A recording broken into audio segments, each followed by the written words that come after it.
بسم اللہ الرحمن الرحیم۔ السلام علیکم دوستوں، ملت اسلامیہ کے 57 ممالک کے حکمرانوں کے بیانات، تجزیہ نگاروں، دانشوروں، سیاستدانوں، یہاں تک کہ اس امت کے علماء تک کی گفتگو سنیں یا تحریر پر غور کریں جو ان دنوں فلسطین کے مسلمانوں پر اسرائیلی ظلم و تشدد اور بربریت کے جواب میں لکھی جا رہی ہے، تو آپ کو ان سب میں ایک نقطہ مشترک ملے گا: ہم عالمی ضمیر کو جھنجھوڑ رہے ہیں۔ حکمران بیان جاری کرتے ہیں اور عوام چوراہوں، سڑکوں، پریس کلبوں اور عالمی دفاتر کے سامنے پلے کارڈز اٹھائے نعرے لگاتے اور موم بتیاں جلاتے نظر آئیں گے۔ یہ سب اس بات پر کس قدر مطمئن ہے کہ ہم نے اپنا فرض ادا کر دیا ہے، ہم نے اپنا حصہ ڈال دیا، اب ہم دن بھر شاپنگ کریں، عیش و عشرت میں گم رہے اور پھر رات کو مزے کی نیند سو جائے۔ یہ عالمی ضمیر ہے کیا چیز؟ کیا 11 ستمبر کے بعد ہر بڑے، چھوٹے، بوڑھے، جوان نے اس کا بے ضمیر چہرہ نہیں دیکھا؟ کیا اسی عالمی ضمیر نے اقوام متحدہ میں اکٹھے ہو کر 48 سے زیادہ ممالک کو یہ اختیار نہیں دیا تھا کہ تم ایک ایسے ملک یعنی افغانستان پر ٹوٹ پڑو جو وسائل کے اعتبار سے دنیا بھر میں سب سے کمزور ہے؟ اس کے پاس تو رست و وسائل کے ذرائع ہے اور نہ ہی اعلیٰ ٹیکنالوجی، مگر اس ملک کے نہتے پن کے باوجود پہاڑوں، جنگلوں اور بیابانوں میں آباد افغان قوم کے چرواہوں اور کسانوں کو انسانیت کا سب سے خطرناک دشمن قرار دیا گیا، اور یوں دنیا کے یہ 48 غنڈے اس ملک پر چڑھ دوڑے۔ اس بے ضمیر عالمی ضمیر کے نمائندے کے طور پر جب پاکستانی وفد مصالحت کاری کے لیے ملا محمد عمر کے پاس گیا تو انہوں نے اور بہت سی باتوں کے علاوہ ایک بات ایسی کی تھی جو اس کے بعد ہو بہو سچ ثابت ہوئی۔ انہوں نے کہا تھا، دیکھو ایک دن تم سب اس عالمی ظلم کا شکار بنو گے، ہماری باری تم سے پہلے آ گئی ہے، مگر کل تمہاری بھی آ جائے گی۔ تم امریکی حکومت کے ترجمان بن کر ہمیں مٹی میں مل جانے سے ڈرانے آئے ہو۔ ہمیں خاک ہونے کا ڈر نہیں ہے، کیونکہ ہم مٹی کے گھروں میں رہتے ہیں، مٹی پر بیٹھ کر کھانا کھاتے ہیں، اور ہمارا اس بات پر مکمل ایمان ہے کہ ایک دن ہم نے مٹی میں چلے جانا ہے۔ لیکن یاد رکھو، ان 57 اسلامی ممالک کے شہریوں کا کیا ہوگا جنہوں نے اپنے لیے آسمان سے چھوٹی عمارتیں تعمیر کر رکھی ہے، اپنی زندگی کے لیے آسائش اور تعیش کا سامان جمع کر رکھا ہے؟ میں تمہیں اللہ کا واسطہ دیتا ہوں، متحد ہو جاؤ، باریاں مت لگاؤ۔ لیکن پوری امت کے حکمرانوں نے اس مرد مجاہد کے بجائے بے ضمیر عالمی ضمیر کا ساتھ دیا۔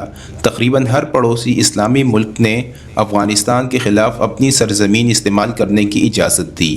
پاکستان سے امریکی طیارے 57,000 دفعہ اڑے اور انہوں نے ایسے ہی افغان مسلمانوں کے جسموں کے پرخچے اڑائے، جس طرح آج غزہ میں اسرائیل کر رہا ہے۔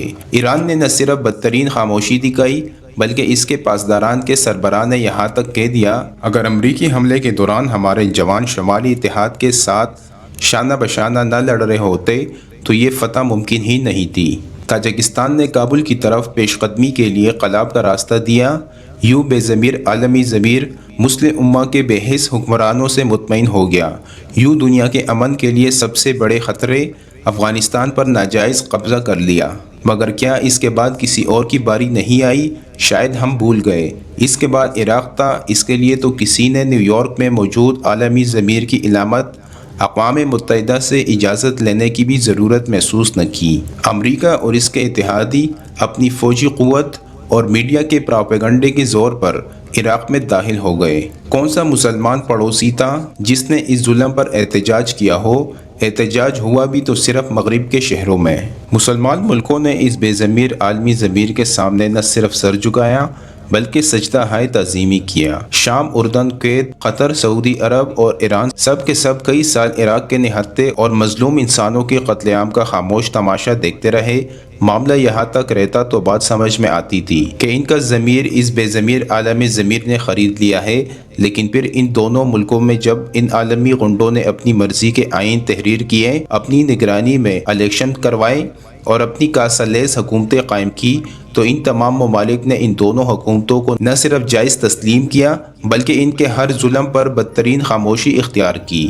امریکی سرپرستی میں قائم افغانستان اور عراق کی یہ حکومتیں شہروں کے شہر اجاڑتی رہی اور لوگوں کو دہشت گرد، القاعدہ کا ساتھی اور باغی کہہ کر قتل کرتے رہے، اور ان دونوں ملکوں کے حکمرانوں کا تمام پڑوسی مسلمان ملک اپنے ایوانوں میں استقبال کرتے رہے۔ وہ جن کے ہاتھ معصوم مسلمانوں کے خون سے رنگین تھے، وہ ریاض، تہران، اسلام آباد اور دمشق جیسے شہروں میں باہمی دلچسپی کے امور پر تبادلہ خیال کرتے اور مشترکہ اعلامیہ جاری کرتے رہے۔ ہر ملک کے بکاؤ میڈیا نے اسے دہشت گردی کے خلاف جنگ کی کامیابی قرار دیا۔ جان پلجر کی وہ مشہور ڈاکومنٹری ایسی جنگ جو آپ نے کبھی نہیں دیکھی ہو، ایسے تمام چہروں کو بے نقاب کرتی ہے جو اس عالمی ضمیر اور عالمی پروپیگنڈے کے سامنے سر بسجود ہو گئے تھے۔ مسلمانوں نے اپنی بے حسی سے اس بے ضمیر عالمی ضمیر کو اپنے بارے میں ایک پتے کی بات بتا دی کہ ہم بے حس ہیں، بے ضمیر ہے، اور تم جس اسلامی ملک کے شہریوں کو بھی دہشت گرد اور انسانیت کے لیے خطرہ تصور کر کے ان کے گھر بار، خاندان اور آبادی سب کو تباہ کرو گے، ہم بالکل خاموش رہیں گے۔ یہی وہ الفاظ ہیں جو آج اسرائیل کی حکومت اور اس کے حواری بول رہے ہیں۔ لیکن کمال کی بات یہ ہے کہ ہم عالمی ضمیر کو جھنجھوڑنے کے لیے سرکاری سطح پر بیان دے رہے ہیں۔ یہ ہمارا 75 سالہ رویہ ہے۔ ہم ریلیاں نکالتے ہیں، پلے کارڈ اٹھاتے ہیں، یوم القدس بناتے ہیں، اور ہر فرقے کے علماء اس ظلم پر بے ضمیر عالمی ضمیر سے فیصلے کی بھیک مانگنے سڑکوں پر نکلتے رہے ہیں۔ کیا انہوں نے قرآن کی یہ آیت نہیں پڑھی؟ اے پیغمبر، کیا تم نے ان لوگوں کو نہیں دیکھا جو دعویٰ کرتے ہیں کہ وہ اس کلام پر بھی ایمان لائے جو تم پر نازل کیا گیا ہے اور اس پر جو تم سے پہلے نازل کیا گیا، لیکن ان کی حالت یہ ہے کہ اپنا معاملہ فیصلے کے لیے طاغوت کے پاس لے جانا چاہتے ہیں، حالانکہ ان کو حکم دیا گیا تھا کہ طاغوت کا کھل کر انکار کرے۔ تجزیہ نگار، دانشور، سیاستدان، یہاں تک کہ وہ علماء کرام جنہوں نے اس آیت کو بار بار پڑھا ہوگا اور اللہ کے اس حکم کو لوگوں کو سنایا بھی ہوگا، وہ سب بھی اپنا معاملہ اور اپنا فیصلہ طاغوت سے کروانا چاہتے ہیں، اور کس قدر بھولے ہیں کہ یہ امید لگائے بیٹھے ہیں کہ فیصلہ ان کے حق میں ہوگا۔ کیا یہ سب نہیں جانتے کہ یہ دور فتن ہے؟ کیا ان سب احادیث کی کتب میں فتن کے ابواب اور ان میں درج احادیث نہیں دیکھی؟ لیکن کس قدر بدقسمتی ہے کہ افغانستان کے بعد اس امت کے حکمران اور اس کے مسلکی علماء عراق اور شام میں ایک دوسرے سے لڑنے کے لیے تلواریں نکالتے رہے، جیش تیار کرتے رہے۔ کوئی ایک حکومت کو بچانے کے لیے فتویٰ دیتا تھا تو کوئی دوسرا اس کو گرانے کے لیے لوگوں کو بیچتا۔ کسی کو اینٹوں اور سنگ مرمر کے مزارات کے تحفظ کے لیے جان دینا جہاد لگتا تھا تو کسی دوسرے کو ان مزارات کو گرا کر اپنا پرچم بلند کرنے میں توحید نظر آتی تھی۔ ان 57 اسلامی ممالک کے حکمرانوں تو دور کی بات، ان کے علماء میں بھی یکسوئی نہ پہلے تھی اور نہ ہی آج ہے کہ وہ یہ اعلان کرے کہ نہتے فلسطینیوں کے ساتھ مل کر لڑنا فرض عین اور جہاد ہے۔ اس امت کے ممالک کی 50 لاکھ سے زیادہ افواج ہے جو کیل کانٹے سے لیس ہے اور اپنے بغل میں ایٹم بم بھی رکھتے ہیں۔ یہ ساری طاقتیں اور قوت انہیں صرف اور صرف اللہ نے عطا کی ہے، اور میرا اللہ روز قیامت ان سے ان ہتھیاروں اور افواج کی قوت کا حساب ضرور لے گا۔ تم سے سوال ہوگا کہ تم نے اس امت کی مظلوم مسلمانوں کو ظلم سے نجات کے لیے اپنی اس طاقت کو کیوں استعمال نہیں کیا؟